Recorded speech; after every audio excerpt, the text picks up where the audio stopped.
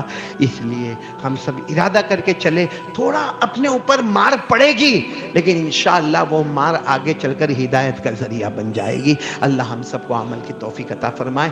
آمین یا رب العالمین. وآخر دعوانا الحمدللہ رب العالمین. ماشاء اللہ, سبحان اللہ, بہت ہی بہترین بیان تھا. آپ لوگوں کو یہ بیان کیسا لگا ہمیں ضرور بتائیے, اور ہمارے چینل کو سبسکرائب کرنا نہ بھولیں. سبسکرائب اور لائک اور شیئر ضرور کریں ویڈیو کو.